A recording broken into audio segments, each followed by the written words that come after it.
This channel does not promote any violent, harmful or illegal activities. All content provided by this channel is meant for an educational purpose only.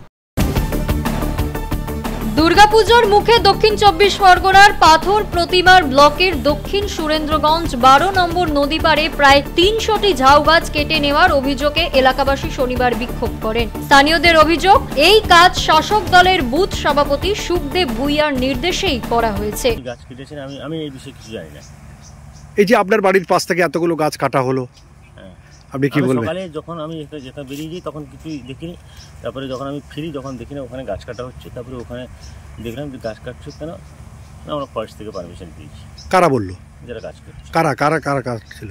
যারা গাছ কাটছিল ওই ধারের লোক, পঞ্চানন মণ্ডল বলে একজন লোক। ও উনি কিন্তু উনি বলছেন আপনি ওকে কাগজ, অঞ্চলের কাগজ দেখিয়েছেন, আপনি কাটতে পারমিশন দিয়েছেন? না না না, তাহলে অঞ্চলে আমি যদি কোনো কাগজ দেখিয়েছি বা আমরা যদি কোনো পারমিশন দিয়েছি কাগজ দেখা।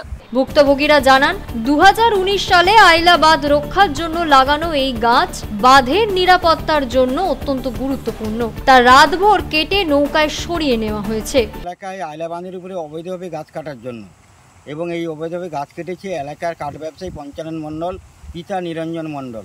আমরা ফরেস্টারকে জানিয়েছি, ওনার উপযুক্ত শাস্তি না হওয়া পর্যন্ত যে আইলাবানে যে গাছ কাটা হয়েছে এই গাছ যাবে না। কেন গাছ কাটা হয়েছে জানেন না? আমরা জানি না, তবে বলছে যে আমি এলাকার অনুমতি, ফরেস্টারের অনুমতি নিয়ে গাছ কেটেছি, কিন্তু ফরেস্টার বলছে যে না, আমি অনুমতি কোনো দেইনি।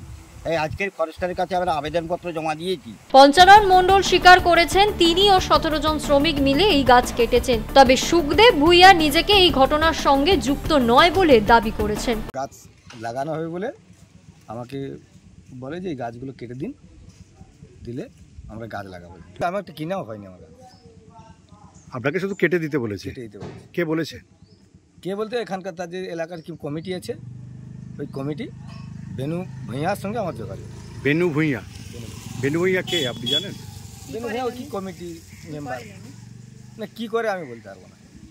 পুলিশ ও বন দপ্তর শনিবার ঘটনাস্থলে এসে তদন্ত শুরু করেছে। এলাকাবাসী দায়ীদের শাস্তির দাবিতে তীব্র প্রতিবাদ জানিয়েছেন। জিপ্লট অঞ্চল গোবর্ধনপুর কোস্টাল থানার এরিয়ায় 12 নম্বর ঘাট আইলা বাঁধের ওপর 2019 সালে গ্রামবাসী তথা এলাকার মানুষজন নদীবাঁধকে রক্ষা করার জন্য প্রচুর পরিমাণে গাছ রোপণ করেছিল, কিন্তু আমরা সারা পশ্চিমবাংলা জুড়ে দেখতে পাচ্ছি শাসক দলের যে দুর্নীতিপরায়ণ, সমস্ত চুরি ডাকাতি সব দিক থেকে আজ সবুজায়ন পর্যন্ত চুরি করে ফেলেছে শাসক দল, সেটাও ছাড়ছে না। জিপ্লট গ্রাম পঞ্চায়েতের প্রধান পারমিশন দিয়েছে, বলছে যে গাছ কাটার জন্য। স্থানীয় যিনি রয়েছেন শাসক দলের নেতৃত্ব, জয়দেব মণ্ডল, সুখদেব ভুইয়া এবং নজরুল মোল্লা।